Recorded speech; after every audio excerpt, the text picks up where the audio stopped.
Dorkening and all affiliated shows are not intended for anyone under the age of 18. The following may contain discussions or scenes that have adult situations, graphic violence, nudity, strong sexual content, and graphic language. This show is intended for mature audiences only.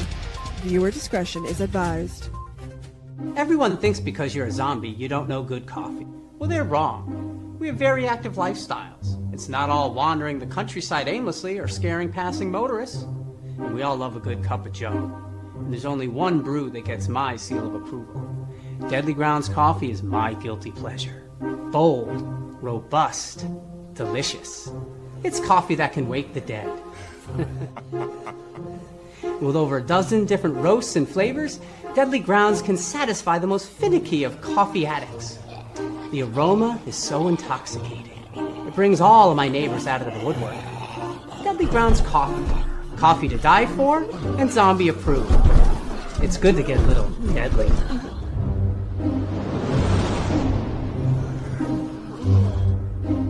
Use the front door! Oh, they're so disgusting.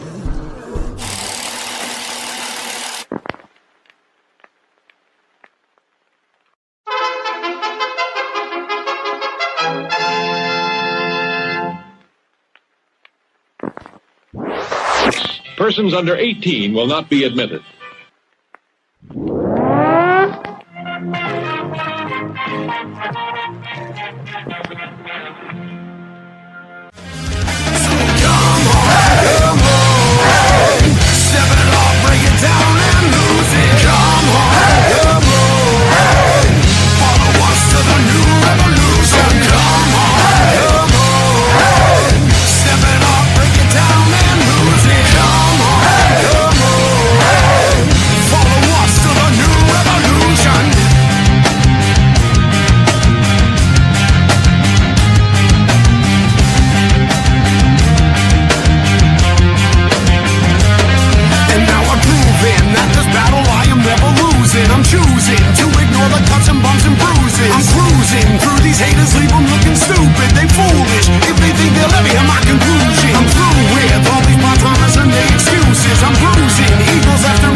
What's happening, everybody? Welcome to another kick-ass episode of Still Toking with.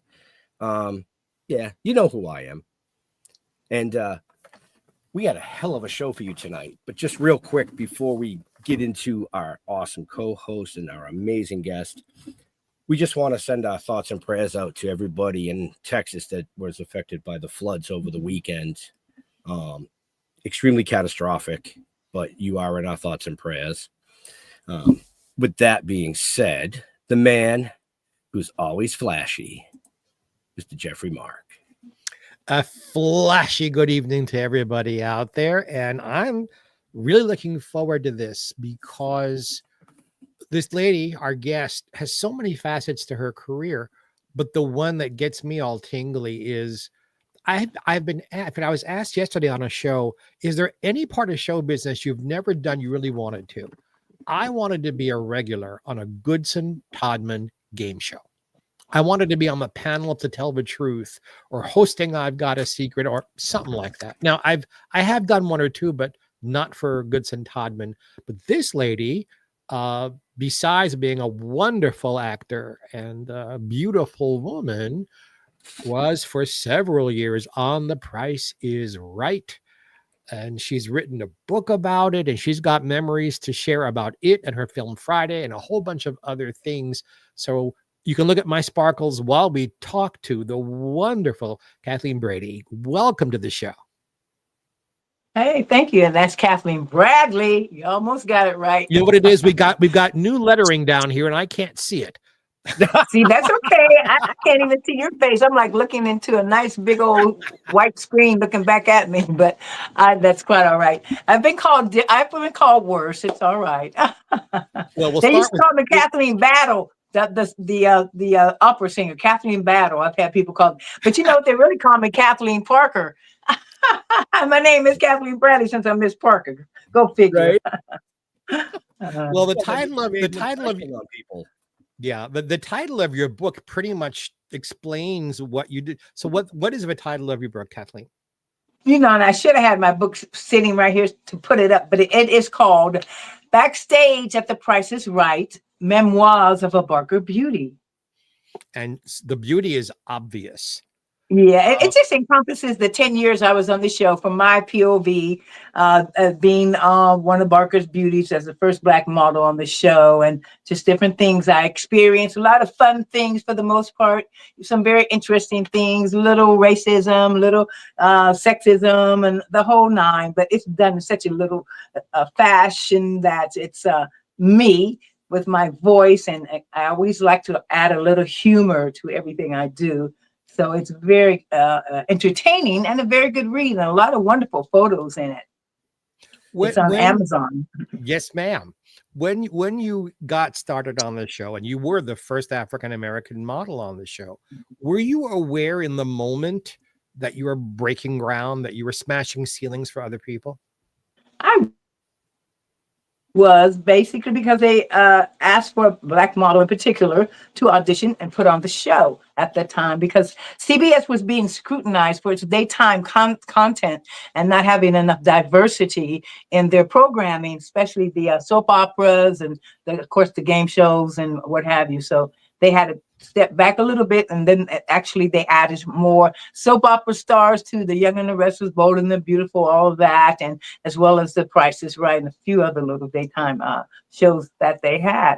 So we knew whoever got that spot was going to be pretty fortunate and be the first and kind of represent, you know, the generation of young Black women and what have you. And it happened to be me. And I really just, was tickled pink. I prayed for that.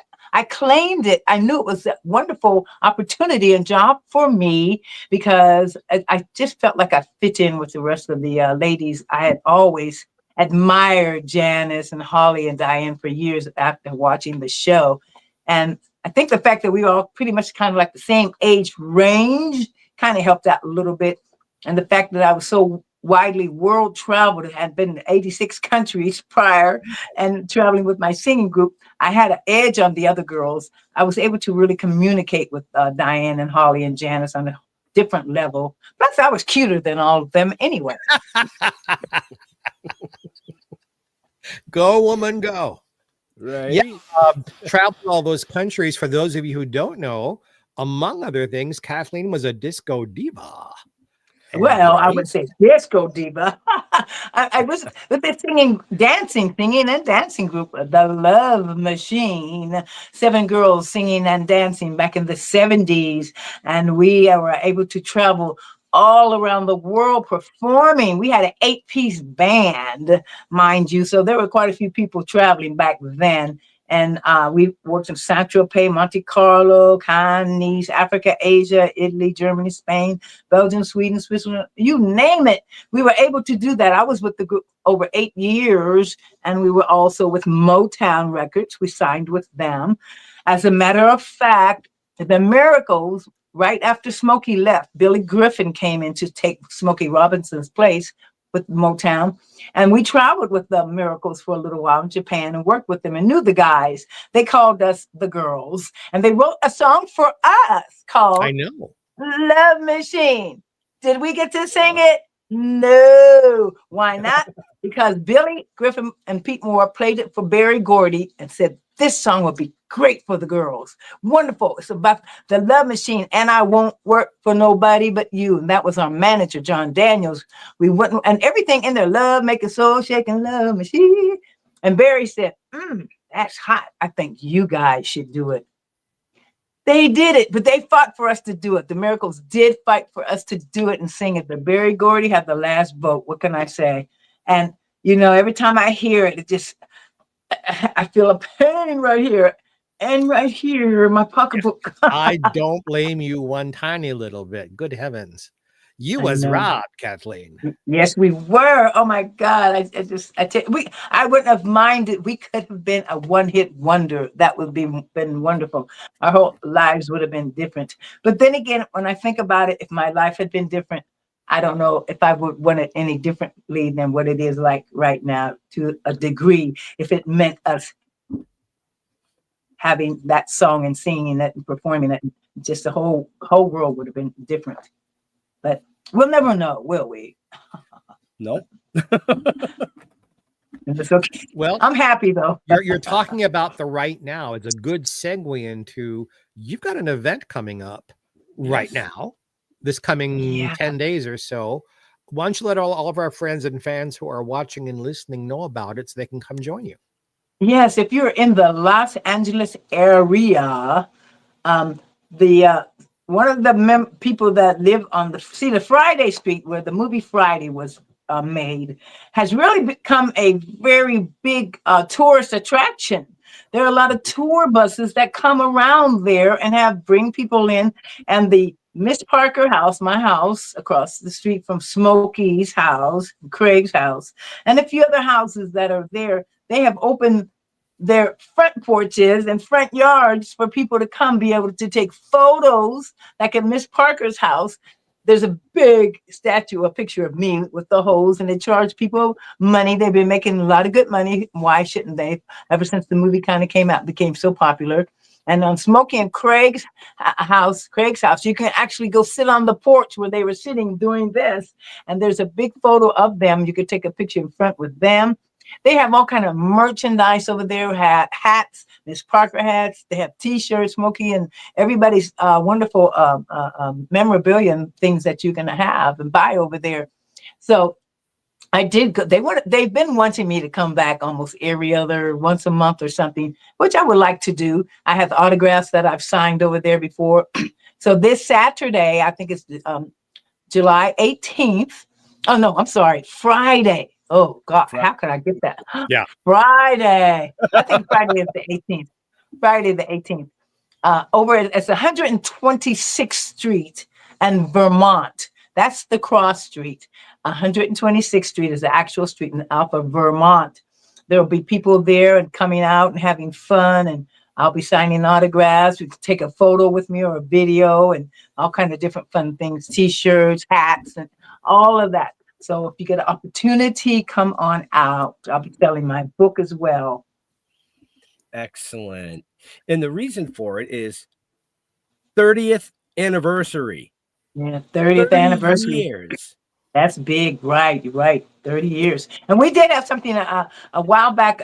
Felicia and Angela Means, who played Felicia, she was in town, and she and we did a really nice show for Byron Scott. Byron Scott has a nice podcast, and Byron Scott and his co-host, they dressed up as Smokey and Craig, and we shot the whole podcast right there on the street. They sat right in front of Smokey and Craig's house dressed up like them, and we did an entire podcast right there in front of the house. It was a hoot. It was so much fun. They had the lowrider car that came in and everything, and the one guy played Debo. Of course, Debo's not with us any longer. And Angela and we did interviews with them, and it was just so much fun and brought back so many memories of when we first shot the film over 30 years ago, and being in that environment. Of course, the color of the houses and different things have changed and upgraded, but still the whole essence and feel of the neighborhood was kind of the same thing. And it was just so much fun. I could imagine being on that set. I mean, the cast alone was just incredible. Incredible.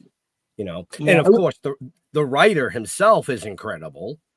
Yeah, DJ Poole and Ice Cube, who wrote that, and they unfortunately everybody, well, I wasn't there when everybody was there at one particular time, which I was a little upset, because the very end of the movie they did have everybody come together because it had such a, even though it was funny and had drugs and, all kind of crazy stuff happening, the message was that you don't need to pick up a gun to fight. You could use your fists. With, Greg's dad, John Witherspoon, told him Yep. not to pick up the gun, man. Use your fist like they used to do back in the old days and kind of Yep. talk things out. You don't have to fight all the time. But just the people, I worked with Bernie Mac and my little husband, Cox, Tony Cox, the little Tony Cox, small guy, and he's a sweetheart.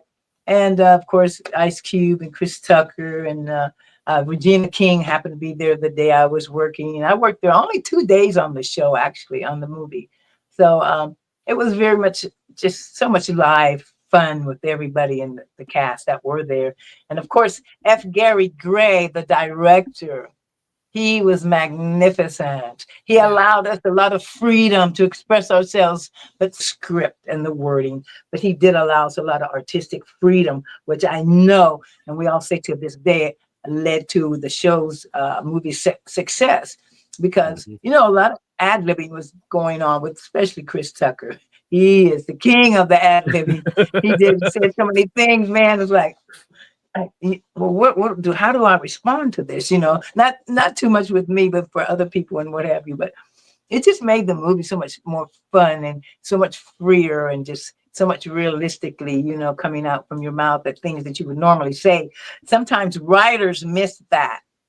The actual, pen to paper, they can write it. But when you're actually doing that and going through the motions, you feel like the reactions come out a little differently and like you really might want to say or do something a little different. So if you're allowed to do that from time to time when you're filming and the director allows you, that's a big plus because they kind of miss that. They do miss it, writing stuff. Especially depends on who's writing it and for who. But it was just a wonderful experience. When fans approach you today, are they more about Friday or the show or your music? Which area of your very long, wonderful career do you feel you're best known for? Probably Friday, probably Miss Parker. Everybody will say, hi, Miss Parker. Especially I do a lot of celebrity golf tournaments. I love playing golf. I play in Anthony Anderson's golf tournament, Cedric the Entertainer. Actually, Chris Tucker has one coming up next month in Atlanta. And I just saw him not too long ago at the NAACP golf tournament. And he said, I didn't know you played golf. Come on, get in my golf tournament. And he said, here. I said, well, give me your number and call me on my phone and I'll get back to you and send you my info. And he did that. He called my number. I didn't have my phone on me right then. And he called me, leaving his number. And lo and behold, when I finally got back to the number or looked at home, it was a private number. So I never got the phone number. Joke's on me, but I know enough people that know him. So I'm going to look him up and say, hey, man, I'd like to come to the tournament if it's not too late. But, people know me and recognize me as Miss Parker, of course, like I said, and they love to say the line and call me Miss Parker. And so The Price is Right. A lot of folks, they know me from there as well. And they knew me, a lot of college students. We would have a lot of college students watch, of course, and parents and grandparents who would not working during the day since it was on at like 10 o'clock in the morning. Who's home, right? If you're not working, unless you're in college or watching somebody and different things of that nature. So it's a wide spectrum of people and for different reasons and different places I go to, how they know me, or people would just be around and they're kind of looking at me. And I can tell and they don't want to say anything, but like, the thing is like, I know you. They'll say, I know you from somewhere. What is your name? Why do I know you? How do I know you? I'm like, well, did you see Friday, Miss Parker? They're like, yeah, Miss Parker. And or like The Price is Right. They're like, I knew it, Mom. I knew that was that black girl on The Price is Right. That's that black lady on The Price is Right. I said I didn't mind being called the black lady on The Price is Right. And that was all well and good because people couldn't remember, think of my name. It was okay. And it's still cool, man. I just love it. The attention is really fun. One of my early acting mentors was an African-American woman named Rosetta Lenoir. I don't know if you know the name or not. very, very big on Broadway and off Broadway and teaching acting in New York City. And she pulled me aside. Perhaps she understood that I belonged to a couple of minorities. And she said, Jeffrey, it is so much harder for a woman in show business than a man. You have no idea. But multiply that by like 80 or 90 times how much harder it is for an African-American woman to get work in show business. She said the only person who has it worse is a lesbian African-American woman. So were you aware, were you the recipient, do you think, of people not giving you parts or breaks because of your ethnicity, or did you sail through that somehow? Well, primarily when I was coming up and doing, most of the time, I swear though, during the most premier part of my life, I will call it, when I was with the Love Machine, it was in the 70s.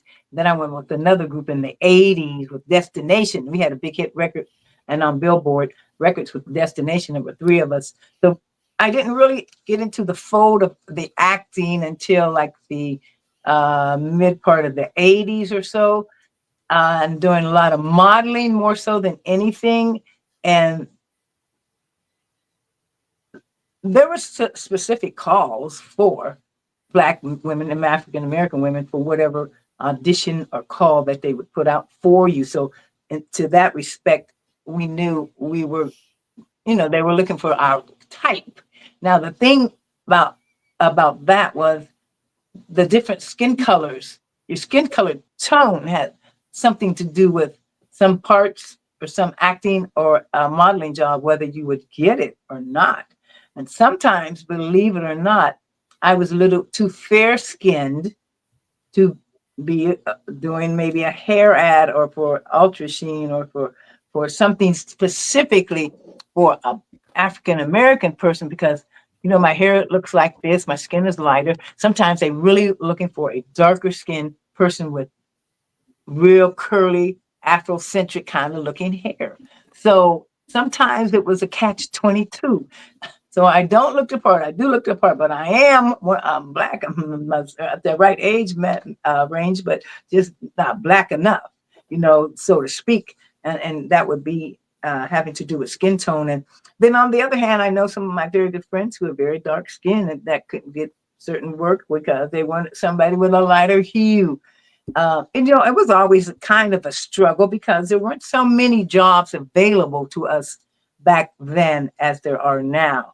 Things have changed drastically, because now we're able to do our own kind of production, directing, thanks to Spike Lee and Tyler Perry and Oprah and all the producers and directors and people making our own movies and things now, which is wonderful. We have the all Black channel. Who knew?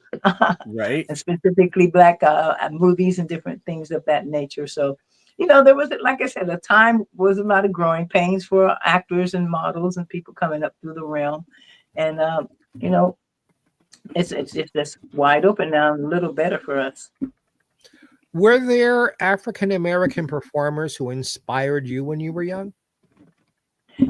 I love Lena Horne was very inspirational to me because, that I could relate to a woman because of my skin tone, probably, how I look, and I felt like I was related to her to some degree. And she was just so magnificent in her own right. And Dorothy Dandridge, once again. So I think people kind of look towards people that they can relate to in that degree that they kind of favor or that are in your like family genes, so to speak, that you knew there was some hope for you as well, being that kind of looking person that you can also get that kind of work and jobs. And the movies that they were able to star in at the time and be a part of, and that in itself was quite first and forefront of them being able to be leading actresses and star in certain movies. I would imagine Diane Carroll would have been on that list a little bit too. Oh, she's another, actually, because of the television show. She was magnificent, when she was playing the nurse. I mean, that in itself was just unheard of for the most part for her to be starring in her own TV show at that point in time. And just so elegant and so beautiful. And there are, you mentioned her and probably others that I'm not thinking about that come to mind right away, but that have set a precedence for being able to be the first and have us looked at a different light and doing the entertainment world and what have you, that led to other people being able to, when the doors were open to go in and say, oh, okay, yeah, you go work. We had Diane Carroll on. Well, you can do this show, or you can be a part of this show, or you can do whatever. So all of it was very relevant, how everything through the course of the ladder, raising the ladder and raising the bar and getting into the business up to where we're at today. Thank God. How old were you? This is a question that's asked of me, but a little differently. How old were you when you realized how beautiful you are? Because you are magnificently beautiful, and that you could take the beauty and the ambition and the intellect and do something with and become Kathleen Bradley. Bradley, good heavens, Jeffrey Mark. I know Slap. you are off your game. I are. First of all, I want you to know something. I'm a fan of yours. I watched the show with you on it, and I was cheering when they brought an African-American woman onto the show. You know what it is? Kathleen Bradley, Kate Bradley, Brady. I'm thinking about a Petticoat Junction, and I'm getting all confused. Hey, that's okay. I'm already past it. I've been called worse. But you know what? Listen, what's really funny, my husband, my married name is actually Red, Redd, two D's. Inevitably, I don't care where we're at, what we do, if somebody calls us on the phone or we're signing our name, or they call us Reed all the time. Hey, Miss Reed. I said it's Red, Redd, Reed. Okay, we're on the phone. So we want you to know, do you want to increase your insurance stuff? Just let us know, Miss Reed. I said, that's one more time you got them clicking, hanging up. It's Red, Redd. And it's so crazy because I don't know why people think that. I don't know if they think it's Read to read or something, or Red, but I get it all the time. Isn't that weird? Maybe they're fans of Tara Reid. It could be whoever they are, but they always, and my cousin, I have a cousin who actually was my first cousin. She actually married a Red as well. And they're not even related. So she's Mrs. Red and I'm Mrs. Red. So go figure. But we know what to call each other, but it's okay. I don't mind. And anyway, the question, when I was a very young girl, though, like 7, 8, I knew I looked different than a lot of the other little kids in my neighborhood, outside of my normal, actual first cousins and everything. Because once again, you have different types of Black people, African American, colored. We was colored people back then. Okay, coloreds, maybe Negro. I have that in my book too. I said we went through the Negro, the colored, the Blacks. Who are we, right? So it's all a choice of what you want to be called nowadays. But back in those days, I just knew I had nice hair. And then I looked at some of my little neighbor friends and people and girls I played with, and they were a little darker, and their hair was not as it was a little more coarse, and not maybe as fine as mine. Wasn't fine. When I say fine, I'm talking about the texture of the hair and different things. I knew I was a little different, a cut from a different cloth, or like they say, a different tribe, we would kind of say back then. And I just felt very pretty. I would look in the mirror and I know I looked very pretty. And my mother always taught me, though, she said, pretty is as pretty does. And I always remembered that. And I taught my daughter that, and all my little granddaughter, right now, she's 5. She's freaking beautiful. I mean, oh my God, she knows it too. She's posing and everything already and doing all those things. I said, you're cute and pretty, but you got to be pretty inside. Yep. But when I guess coming up through school, I always said I wanted to leave Ohio, where I'm from, at some point and try to make it, in Hollywood. And my mother put me in acting class, well, not so much acting, in the beauty school and modeling classes and all kind of different things there that I could get into, etiquette classes and what have you when I was growing up. She was kind of helping prepare me for the big world. And then I entered into beauty pageants there in Ohio. And then, of course, in school, I was in the prom and in the plays and musicals there at the school. And one thing that really I was so blessed with was having one of my best girlfriends, who I'm from Girard. She lived in Youngstown, the next city over, and we grew up together. And she and her family just happened to be moving to Los Angeles the year right up Terry. She was a year older than me. She moved at that year she got out of high school, which I was still in my high school year. And they moved to Los Angeles because Terry's grandfather lived in LA, and her mom and dad always wanted to come out. I was so blessed when I got out of school. I did a little work and earned some money, and I knew I had a place to go and to stay when I got to Los Angeles. So otherwise, had they not moved to Los Angeles when they did, my life once again would have been so much different, because I would not have come out to Los Angeles on my own, not knowing anybody. I was not that ambitious or that crazy. So I wouldn't have did it. I would have been no too. So everything happens by divine order, as I say, and that happened. And just from there on, I just I looked different. I knew I was blessed with good looks, and I said, I want to use it to my advantage any way I could. I started pageants when I came to Los Angeles once again, and I encourage young ladies. Sometimes pageantry can be very good for you. A lot of pageant winners and people even in the pageants have gone on to greater fame and been recognized. And it's a platform for you to be able to get recognized and show your talent when you may not have otherwise been able to do that. I was in Miss Hot Pants, Miss Fine Brown Frame, Miss this, Miss that. And then, of course, Miss Black California beauty pageant. Yep. I did win the Miss Black California. And that allowed me to get into the National Miss Black America pageant, which was in Philadelphia. And that was in 1971. I didn't win the pageant. However, I did have the opportunity to be with the 5 other state pageant winners and Miss Black America to go on a USO tour. We were able to go on a USO tour to Vietnam and Thailand. Wow. That in itself was amazing. My brother was in the service in Vietnam at the time.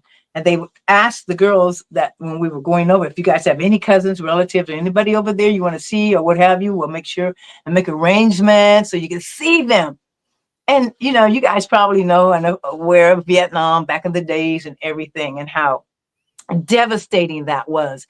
And not being there and only hearing in the newspaper and seeing somebody dying every day, the newspapers would just fill with our young guys and people in school just dying senselessly.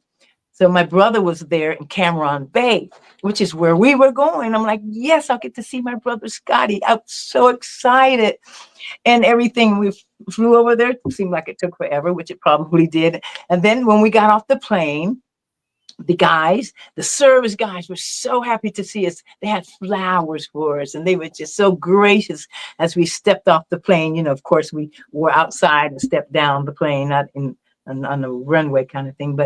And then I'm looking all over for my brother, Scotty. Where's Scotty? And I asked one of these sergeants, I said, where's Scotty Bradley? That's my brother. Where is he? I didn't see him. I started worrying. I'm like, where is he? He said, oh, gotta tell you, he's not coming here right now. He tied one on last night, got too drunk and could not get out the bed. I wanted to choke him. I wanted to kill him. I could not believe it. I come all that way and his ass is drunk in the bed because he was so excited the night before. Knowing his sister was coming, he was bragging to all the guys. He would always say, my sister, beautiful, coming, probably drinking and nervous and just happy and stuff. And I said, I never forgave him for not being there when I stepped off of that damn plane. And then I was afraid, like, what the heck happened to him? I was fearful. What happened? And then they told me that story. But he came around a couple hours later and I saw him, and he was able to really spend most of the time. We were there like almost 2 weeks in Vietnam, and he was able to go to Thailand with us. They gave him furlough and have a nice little time to spend with us. And that was just so amazing. One of the most memorable experiences I've had in my life. Wow. And thank you for doing that for our Right. service people. Thank you, thank you, thank you. My pleasure, by all means. Yeah, I have some great photos that were taken from there too that somebody has shared with me. I was so happy to see them.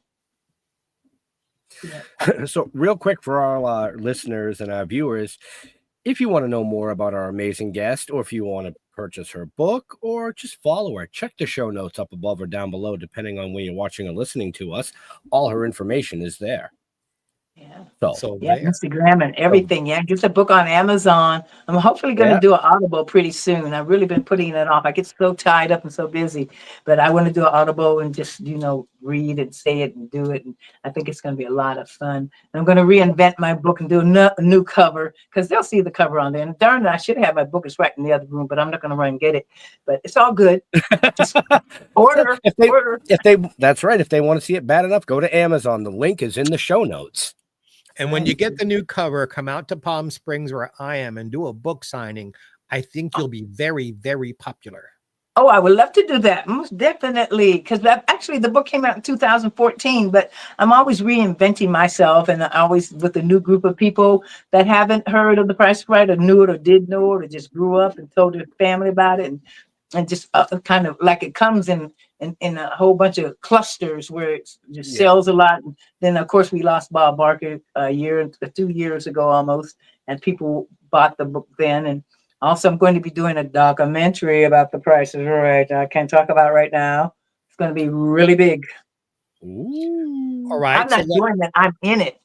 Right. It's going to be very, very interesting. Yeah. So, I'm not going to mention this person's name. A very, very big star who hosted a very, very big game show, but not for Goods and Todman. We were having lunch one day together, and we were talking about people we liked and people we admired. And apropos of almost nothing, he said, "Jeffrey, you know who the greatest actor in Hollywood is?" And I said, "No, what do you think?" He said, "Bob Barker. Because he's convinced the world he's sweet." Now, that's his opinion, not yours or mine, because I never met Mr. Barker. But, there have been so many stories told about his being difficult, his coming on to the girls, stuff. Is it like some of it is true, all of it is true, none of it is true? Pick a topic here. I just want to. She's like, ooh. Well, let me say this about that. For me personally, he was a gentleman. He was a sweetheart. He was just really very good and open and friendly and joking with me and all of the girls. Basically, when I was on there, I never saw him act out of order with any of the girls, young ladies, staff members, or anything. I never saw it. But I did know that he and Diane Parkinson were having a relationship. It was consensual. And that was happening when I first got to The Price is Right. And at first I wasn't aware of it. Then I kind of looked around, took note, and then Diane would share some things with me. And her dressing room was right next to mine. And sometimes she would go down and disappear during lunchtime and come back up with the robe on. And I said, "Did you have yogurt for lunch?" Oh, that's a joke.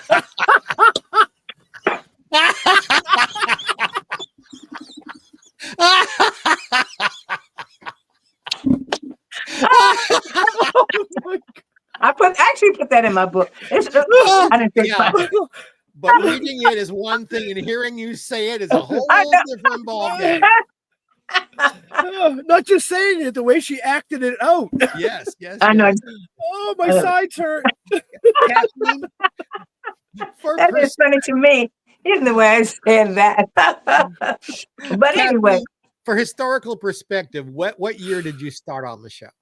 1990 to 2000. Yeah. So Roddy was the announcer when you. Oh yes, Roddy. He was such a sweetheart. I tell you, flaming as all out, good out. But he was just a sweetheart with his jackets and how he dressed and how he acted. He was just such a good guy, you know, really one of the last real good guys, just friendly. You know, when I first got there, the whole atmosphere and everything was just cool, fine. For me, it was, I was excited to be there. And different people, the guys, they really liked me, the crew, they were happy. They had a black woman on the show, just for at least the few black crew members that were there, which weren't that many. So, you know, we kind of have a little kinship and a nod when the black person would pass each other. You can be on the street and 400 white people on the street and one black, you'll go, it's just that kind of nod, that kind of friendship, that kind of not friendship, kinship. But everybody was cool at then. But I've never seen him act out of sorts with any woman, though I had heard certain things after I left the show. And Diane, of course, tried to say there was sexual harassment when she knows good and well it wasn't. She was filing sexual harassment charges. I think a lot of people know that. That really tainted his image.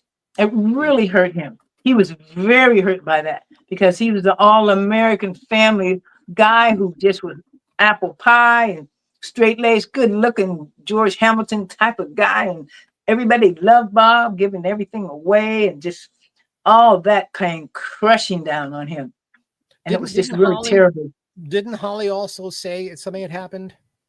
Yes, Holly's was different. Her lawsuit was all about termination for her weight. Right. Because, and it's kind of a crazy thing. It was really a snowball effect when Diane started and said that she wasn't going to be on the show anymore. And then she said Bob did this, that, and the other. And all of us went to a deposition, too, on Bob's behalf, of course, because we knew better. But Holly did not want to testify. She did not. Bob resented that. He never forgot that she did not testify on behalf of him for the Diane Parkinson case. And that was something he always kind of took with him and kind of thought about. And over a period of time, Holly was taking steroids because she had health issues. And the steroids make you heavier, you know, put on weight. And camera already puts 10 pounds on you.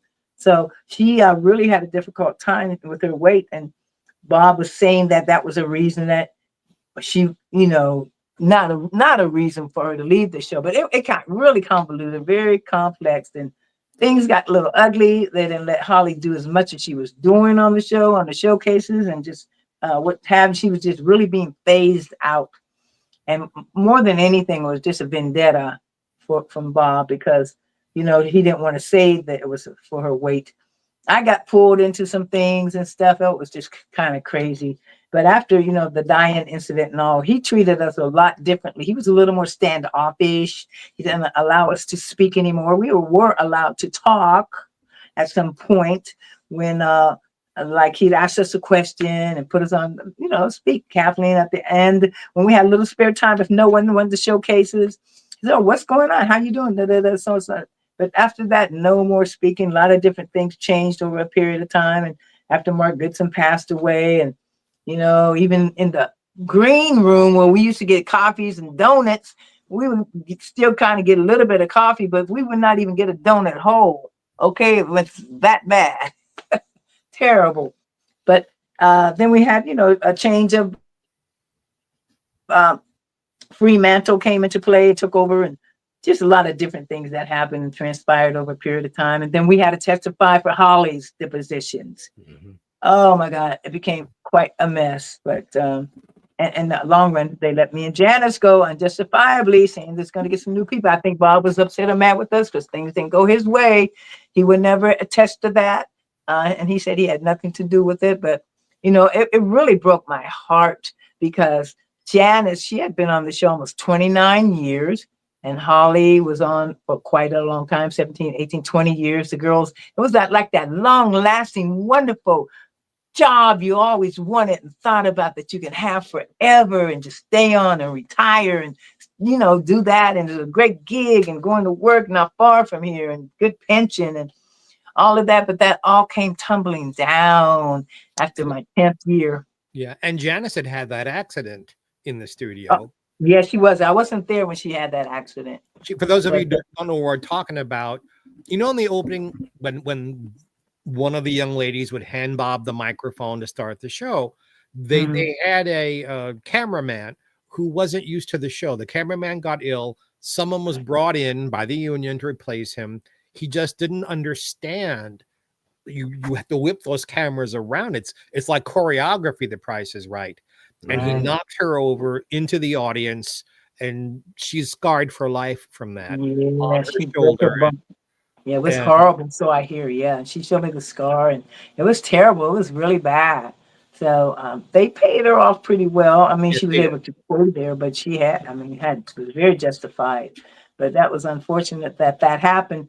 You know, I put some things in the book too about a few little incidences and things that happened that could have went wrong. And I was in an accident, Holly and I, when because when we do the shows, we do rehearsals and we go out and do actual for the camera work and blocking and what have you, hold the product right or go. We have to go behind the curtains and different things. And Holly and I were behind one of the curtains doing something. Oh, we were doing a big oven. It was an industrial oven, had like 6 or 8 burners, real heavy duty steel cast steel oven and refrigerator and different things.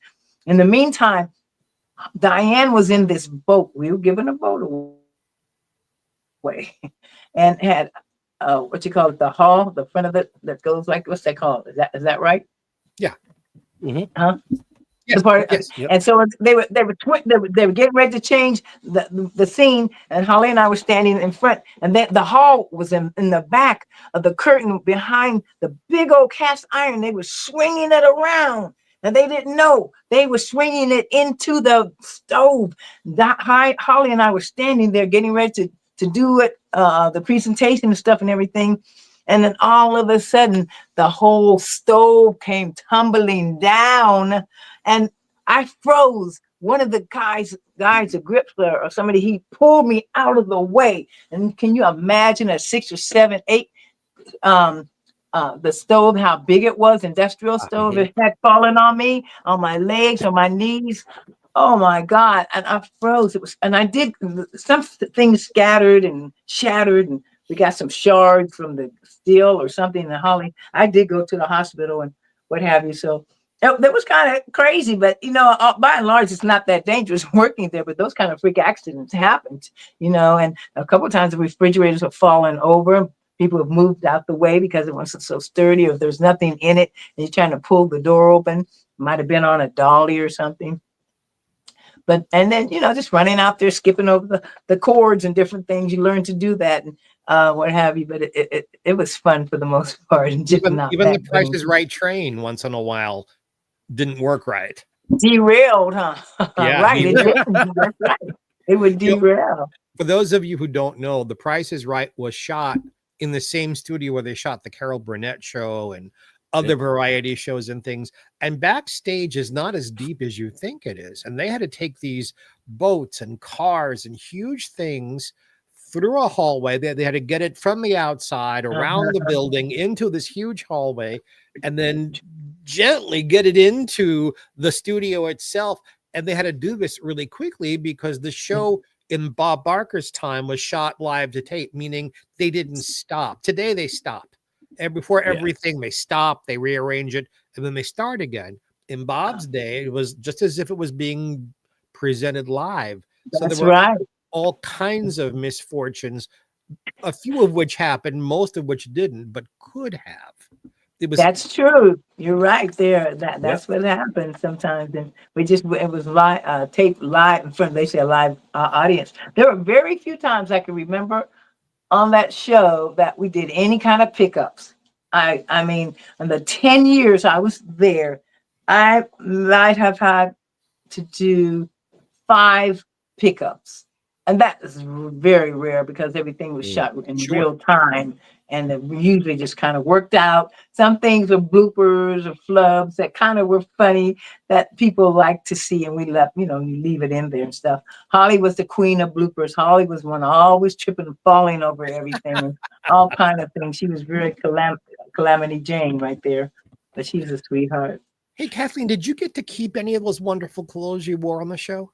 Very seldom did we get to keep any clothes. If we asked, we were able to, and Cheryl Paris and the other wardrobe lady, they sometimes they let me use it because there were a few times I wanted to go out and do an event or a formal or something, and if we had some really nice dresses, I'm like, can I wear that dress? I'll bring it back. A few times we did just a few little items. They let me keep some sometimes when we were finished with them, because we kind of rotated clothing, depends, and over a period of time, and some things just got outdated and older, and some of the things I think they donated to the women's shelter. But if it was something I really liked, I kind of talked them into it. But for the most part, we didn't, though. But we could. Well, times have changed with the show. It's no longer shot at Television City. In fact, Television City isn't really Television City anymore. Right. And they start and stop. So it's shot in Glendale now in a much smaller studio with a smaller audience.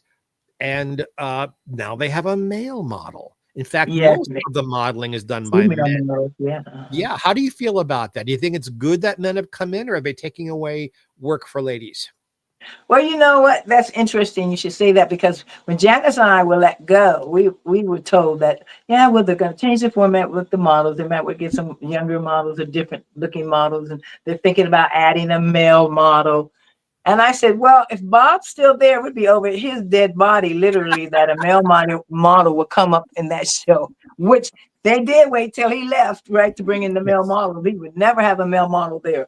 And but right now, I rarely watch the show. I might have it on, because if I watch CBS Good Morning America, or CBS Morning News, I kind of keep it on because I have a television in my home office area. And then I'll turn the sound down, and I'll just be able to kind of look at it and watch it a little bit. And I see the male models there. I think it adds a little charm to it. The women like to see the male models, and as long as they still keep the pretty, nice, cheap models that wear little short dresses and heels and doing their thing. That's what made the show more famous, with the Barker Beauties and the Beauties. So, but the guys, they add a little charm to it a little bit. It's a little corny sometimes, but it's cool. Yes. I must admit, watching male models, they always seem just the teeniest bit self-conscious, where you guys could, here it is, and look at this, and here we are. They're kind of like, I'm not gay. Look at I know, this. right? I know. Yeah. I get that too. I never felt like they were real comfortable. I could see them settling in a little better, because I think both of the guys have kind of been there for a while. And I could see them a little settling into their own, because I'm sure, quite frankly, when they got there, they were probably a little gun shy, so to speak, and just felt a little awkward. And it looked awkward and felt awkward because, like I said, they were so used to having the females on the show forever. And then here come these guys. So what are you going to show? Okay, a boat or car or something, whatever. But it's cool. It is what it is. It will never be another Bob Barker or the major Barker Beauties as we were. And so glad to have been within the realm of the famous three models, and added as a fourth model and as the first African-American model. So, and then Bob, of course, just couldn't replace him. They knew it was going to be a hard thing to do. And even when he left, he was like, nope, don't want George Hamilton. Nope, not John Hurley. Anybody that looked like him, anybody that was tall, good looking, or whatever, he was like, nah. He had a lot to do with and say who was going to be on there. They even tried Mario Lopez. Yeah, that's right. They did. Yeah. And I mean, it's a good looking guy, but it's younger. But Bob, like I said, George Hamilton and John O'Hurley, those guys really resemble what kind of man Bob was. And it's like, let's take it in a whole nother direction somewhere. And then in walks our dear illustrious host to this day, Drew Carey, who was 60 pounds overweight, frumpy as could be, very disheveled. I feel sorry for him when he first got on. I'm like, oh, hell no. Are you kidding? It was hard to fill Bob's shoes. And here comes, I'm from Ohio, so I love you, Drew. But he was just not the guy. And then, of course, look how many years he's been there now. It's amazing. Right. Well, so that's what they did. They went from, Barker's Beauties to Drew's Dudes. Yeah, right. Drew's Dudes. Hey, okay, I didn't know that. Yeah. Anyway, he lost a lot of this weight. He came into his own, but it's, I still see he doesn't overwhelm me or thrill me as the host there. He It's a still different seems show. to me, yeah, he still seems a little out of place to me there. It just doesn't work for me. But nothing against him He per se, but doesn't. He doesn't seem to care about the games the yeah. way Bob did. Yeah, right. The energy or something is gone. And Bob had the energy and the fun and the way he would deliver things and say things and relate to the audience. And, his timing was really good with his little jokes, little things. Anything I was bringing up about him personally has got nothing to do with how incredibly talented he was. Of course. And had a whole career doing Truth or Consequences and The Price is Right. Some of it at the same time. Yes. Oh, in fact, right. There was one episode of The Price is Right. He looks in the camera and goes, "This is Bob Barber wishing all of you have great consequences." And he stopped himself and said, "Oh, I'm on the wrong show." He said, I knew I would do this someday. I would give the wrong ending for the wrong show. That's funny. That is funny. I could imagine that. Ms. Bradley, slap again. How many shows a day did you guys do back then? When I first got on the show, we were taping 3 days a week. We did 3 shows a day. And we worked for 3 weeks and we were off a week. So that was a wonderful schedule. I love that schedule, as I should say. And then when Bob actually had a little mild, it was a heart attack or stroke or something. I forgot what he had. I think, yeah. Yes. And we started doing lesser shows a week just for him, for his health. And then I only ask because it's hard work. What you did is hard work. It's not so much that it's hard work. It's not really hard work. It's a lot of fun, but it is not time consuming so much, but you got to be on your mark. You got to be there. You got to know what you're doing. It's not as easy as it seemed when we had to, go in. We and actually we didn't even have to get into work till 10 a.m. for production meeting. I'm like maybe 10, 15 minutes away from CBS. I was almost late most of the time because I live so damn close. The closer you live, the later you get, man. You take it for granted. I'm like, oh shit. You over at Cantor's Deli having a bagel. You can't fool me. Something, honey. I'm telling you, I'm like, oh no, can't be late. Oh my God, I hated that. But then we started doing 2 shows a day, 4 days a week or something. I think we went from 4 days or something like that. I forget. But we cut the time down a little bit for Bob to help him out with his health, so it wouldn't be so rigorous for him. But of course, he never had to rehearse, which he didn't need to, because he was such a professional, consummate professional, could come out and just do whatever it is necessary that needs to be done, and the show rundown and what have you, because he knew it like that. But the schedule was really wonderful. Then we'd have hiatus for two months, which was good, like from June to August or September or something. And it was a great schedule. It allowed me time to be with my family and what have you, because I'd get home, or we'd finish about 6 o'clock. So from like 10 to 6 in the morning and later, and 3 days a week and working. Oh my God, it was really a great, sweet gig. Yes, and you have 2 children. Yes, I do. I have 2 children. How are they? My daughter Cheyenne is 42, and my son Terrence is 36. And actually, another thing, trivia, I was the first model on the show to have children. Nobody else had children. So I was the first model on the show to ever have children. And I used to bring my son on the set sometimes. I wish hopefully I could find some of those. Somebody went way back in the archives and shows all of the girls and has taken all the clips out of each of the models with the swimsuits and the best of our swimsuits sessions. And he's done it for all of the models. And this is so incredible. And I got a hold of them. I was able to see them. They're on YouTube. The Best of Kathleen, volume 1 and volume 2 and 3. And as a matter of fact, I was looking at one today. It's so crazy. I was going through my photos and videos and different things, and happened to see that. They're on, a couple of them are on my website, Bradley.tv. So you can see it on there. She's never going to let me forget it. She's not. Right, she is not. And she has every right not to. But no, you can see that, on my videos, and they're one. You can go on The Price is Right has a website as well. But the guy And there's took all the excerpts, all of our clips of each girl, and put it into like a 3 or 4 minute little collage. And this is so wonderful, and how he did that, it's just really remarkable. But it's a lot of fun. It's something that we can go back and look at, and just reminisce on, because otherwise I wouldn't know really how to get the shows. Somebody said that The Price is Right now, I guess, is on the Game Channel or one of those, but I don't think they're showing my era yet. Yeah, they are. The Price is Right has a channel now. Yep. And of course, the platform just went right out of my head. It's not Hulu, it's not Tubi, but it's one of those platforms.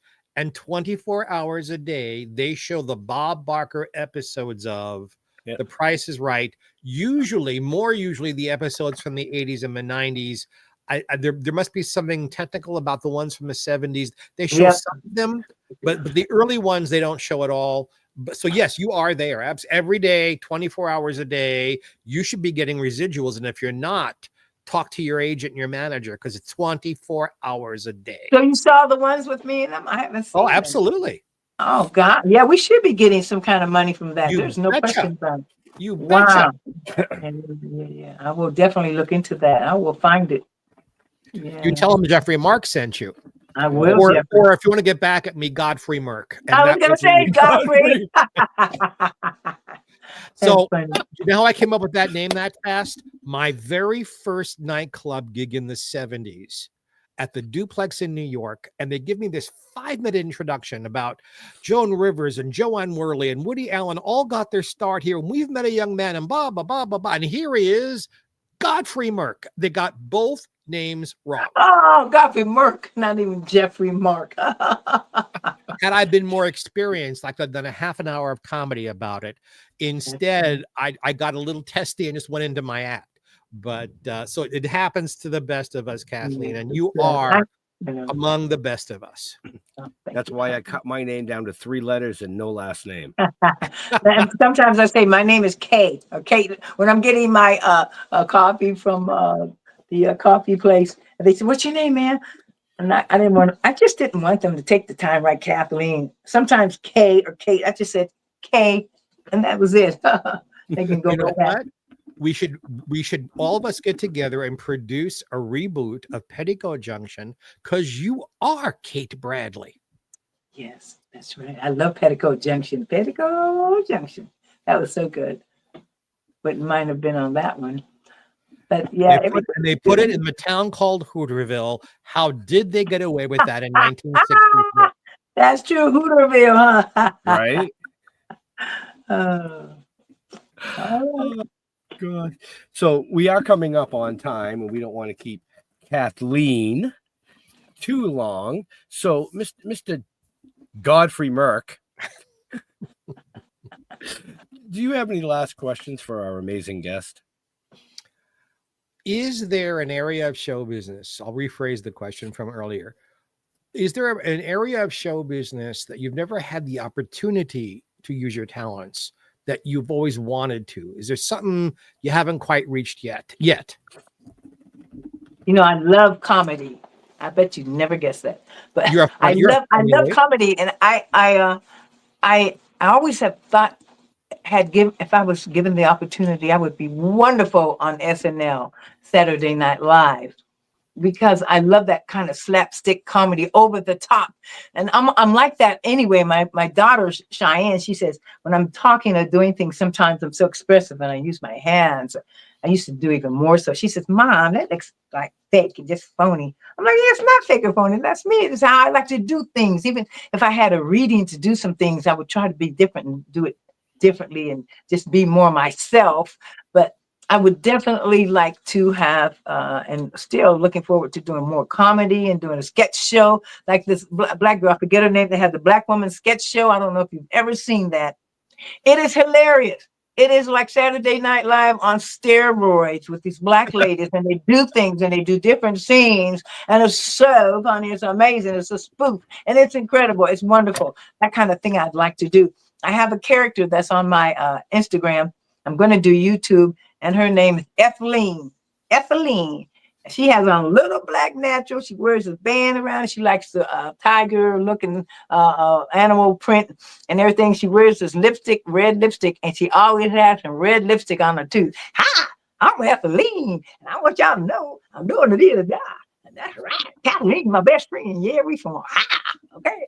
And you got to imagine that and just go on there. I did a couple of little skits like that. It's so funny. You can see it on my Instagram. And it's so funny. And I did actually split with me and her. I did the interview like this. And she was interviewing me, Kathleen, about the 50th anniversary of The Price is Right. And why Kathleen wasn't Kathleen on 50th anniversary? Just y'all tell me. Why wasn't Kathleen on 50th anniversary? Didn't have Janet, Holly, none of them. What happened with that? So Kathleen, I said, Kathleen, that's quite all right. You know, it's really amazing. But it's a lot of fun. And that's exactly what I want to do. Bringing that character to life. Excellent. Mr. Ben, you have a question? Well, I never have questions for our guests because usually Jeff is with us. We usually have another co-host, but he's on vacation this week. How dare he? How dare he? No. Right, I hear you. So, let's see. I just want to remind people to come out in case they're just tuning in to the this next Friday. I think it's Friday 18th, June 18th, to the Friday Miss Parker House in the Friday whole neighborhood street, 126th Street. And it's off of Vermont Avenue in Los Angeles, 126th Street, where the actual movie took place. And my house, Miss Parker, I'm going to be there signing autographs. Somebody said they're having a big barbecue or something. And like I was saying earlier, they do have buses and busloads of people that come in from all over, everywhere. And one of the few things, aside from Hollywood and all the Beverly Hills and driving through, they want to come on the Friday street. And they come there. We have tons of people coming down. They're having a good time. I'll be there signing autographs, photos, videos, what have you. So I'll probably come around 12 o'clock or so. That was my question. What time is the event starting? I'm sure probably around noon, probably going on all day. So all you Friday fans out there, a week from this coming Friday, if you're watching us live, but whether you're watching us live or a little bit later, Friday, July 18th, around noon, go to the Friday house and you'll get maybe to eat some barbecue, but definitely get to meet this beautiful lady and buy her book and get her autograph and ask her questions and, buy her some jewelry. She deserves it. Yes, you know that, man. Right. So again, folks, just check the show notes up above or down below, depending on where you're watching or listening to us. All that information is there for you. So with that, Kathleen, where do you like to interact with your fans on the social medias? Well, basically on Instagram, more so than anything. I don't really do Twitter anymore. I did a little bit of Twitter. I'm not a Twitter fan. I'm really not. That just takes it seems like you got to go on there every day and what have you. And sometimes if I get too political, I have to take stuff down. But I don't like, only reason now, like Instagram, I'll post a few political things. But nowadays, even when I do the interviews at home, auditions, when they have you send in photos and videotape and self-tapes for auditions, then now they have a spot on there that says, what is your Instagram handle? Let us see how many fans or what you're doing on there. I never let them know because really I don't feel like it's their business, but it might be if it's a client. So therefore I take heed in what I do put up there politically and I have sometimes I've taken a few things down if I think they're going to look at my website. My Instagram, because I'm sure if you do have a client or somebody who has a product or something that might, be Republican, Democrat or whatever, or what have, and they just really don't want anybody representing them in a negative manner or a manner in which their political realms don't fall under the same umbrella, which I can understand that. So, but I keep mine pretty general, try to keep it family oriented and things that I've done or where I go. A lot of things on there with my golf tournaments. I come in contact with so many celebrities and people playing golf, like Emilio Rivera the other day and his wife. She's a beautiful actress. And like I said, Anthony Anderson and George Lopez and all of those guys and people I see all quite frequently playing golf, and Byron Scott. So I like to post stuff like that and with the family and different things and of that nature. But a lot of these other people that have Instagrams, they're like into themselves. That would just only post themselves that are really trying to be the what do you call it, the Instagram influencers and things of that nature. Mhm. I'm not that kind of influencer. I just like to have fun. And people like to see what I'm doing because they love Miss Parker or The Price is Right. So I'm sharing a part of my life that I like to share with them and let them know what I'm doing because I think that's the fun part of it. And they're like, oh, wow, so and such and such. But like I said, I kind of stay away from the political realm because everybody has opinion, and that's okay. They should have their opinion. But I don't want to have to look and read some negative things or say something that just I didn't agree with. And because I really don't give a shit, tell you the truth. So, keep the opinion to yourself, tell you the truth. So I understood when I saw the beginning of the show, it said nudity, what's cursing, different things, and foul language, and 18-year-old. I said, oh, fuck, I can say what I want. God. I love it. On behalf All right. on behalf of all your fans out there, Kathleen, you're fucking hot. Thank you. But I said, oh my God, that kind of show. Well, okay. Right? 18-year-old. Mr. Jeffrey Kathleen, Mark. thank you so much for being with us, Kathleen, and everybody's watching. Jeffrey Mark, just the way it's spelled in those Gothic letters down there on Facebook, Jeffrey Mark Showbiz on Instagram. And we have another show, Ben and I. Jeffrey Mark Plays Ella, which is an hour of the great music of the wonderful Ella Fitzgerald with me on camera telling you all the insider stories about why it's important and what's cool about it. And you can see that every Sunday for brunch or afterwards forever on. You know what? You scared me for a minute because you just said led into Jeffrey's Playing Ella. I'm like, what? You didn't say the rest. Jeffrey's Playing Ella. I'm like, I've written 2 books about Ella. I sing her music in cabarets. I know, but you didn't say the rest. It's just those words. She's playing Ella, and then you said, "Oh, Fitzgerald in music." I'm thinking you're playing the lady or something. I'm like, "Oh, really? Goes that way or something?" It was a joke. You have to. I get it, and I've got 17 punchlines ready to explode. I won't use any of them. Anyhow. Ben is my producer for that show. So tune in on Sundays or any other day you care to watch it. I love it. What can I say except on my behalf? Sundays at what time? Sundays at 11:30 Pacific and 2:30 Eastern. What channel is it? How do people tune into it? On YouTube. Okay. YouTube. And it's called what's it called again? Jeffrey Mark Plays Ella. Or for short, GPE. Or for short, GPE. Gotcha. Okay, I'm gonna listen to it. I like that. I'll find it. And it'll be coming to podcast platforms very soon. Very, very soon. So it'll be everywhere. You won't be able to avoid it. Good. Nope. Love it. Ben, I love you, and I love doing this show every week. Jeff, we miss you, but we'll see you next time, I hope. And he will be back next week. Yes, I've already said God bless. I've already said have a happy. Ben, it's on to you.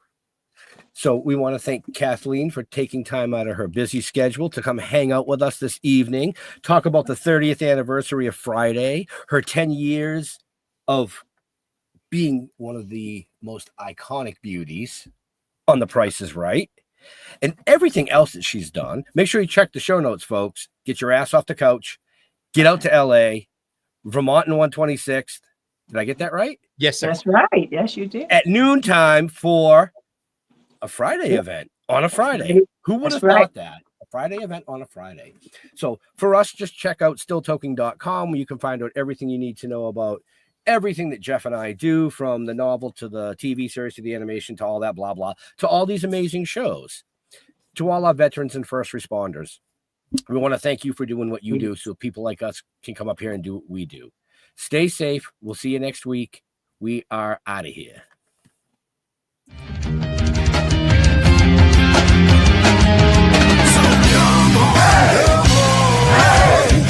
it off, break it down and lose it. Come on.